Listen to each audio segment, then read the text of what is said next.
Hello family, welcome back to my new blog. কেমন আছেন আপনারা সকলে? আশা করি অনেক অনেক ভালো আছেন। তো চলে আসলাম আরও একটা নতুন ব্লগ নিয়ে। আর এই যে দেখুন, আমার বাবা নিয়ে এসেছে হাঁস। এটা বাড়িতে কাটা হবে আর ছেলে দেখছে। এটা মাও না,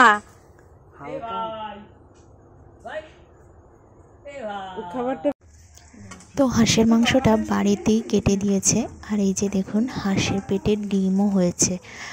আর যেহেতু হাঁসের মাংস, তাই এর মধ্যে পেঁপে দিয়েছি। পেঁপে দিলে নরম হয়। মা আগেই ম্যারিনেট করে রেখে দিয়েছিল, তো আমি মাংসটা বসিয়ে দিচ্ছি।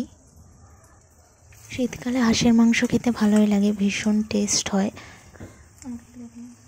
আর আজকে নতুন বছরের শুভেচ্ছা আমার সকল বন্ধুদের। নতুন বছরটা সকলের ভালো কাটুক। আর নতুন বছরে বড়দের প্রণাম আর ছোটদের সকলকে আমার ভালোবাসা।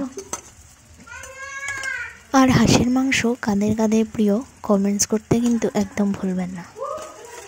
তো যাই হোক, আমি এখন মাংসটা রান্না করে নিই। আর এই যে দেখুন, ছেলে তো মামাবাড়িতে এসে যে বড় উঠান পায়, এখানেও দৌড়াদৌড়ি করতে, খেলা করতে ভীষণ ভালোবাসে। তো ওকে আমি স্নান করিয়ে দিয়েছি, ও দৌড়াদৌড়ি করছে।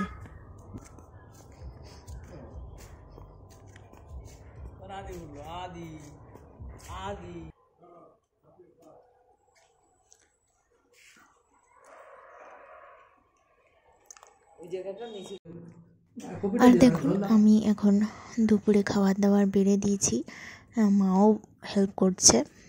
তো এই যে আজকে বেগুন ভাজা, ডাল আর ব্রোকলি দিয়ে কাতলা মাছের ঝোল, হাঁসের মাংস আর স্যালাড। তো ছেলে কিছুতেই বাবার কোল থেকে নামবে না, ও বাবার কোলে বসেই খাবে।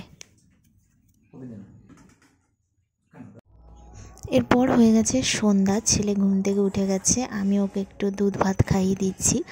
আর এই যে দেখুন, ও বাবার সঙ্গে সাইকেল চালাচ্ছে, খুব খুশি হচ্ছে।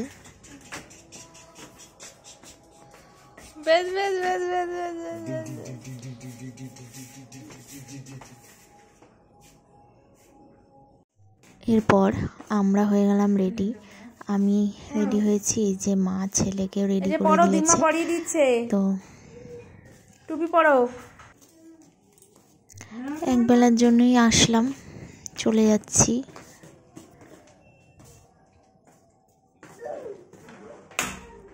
এই যে আমরা চলে এসেছি স্টেশনে। আর দেখুন, এখানে সবাই আগুন জ্বালিয়েছে ঠান্ডার জন্য, বেশ ভালো লাগছে দেখতে।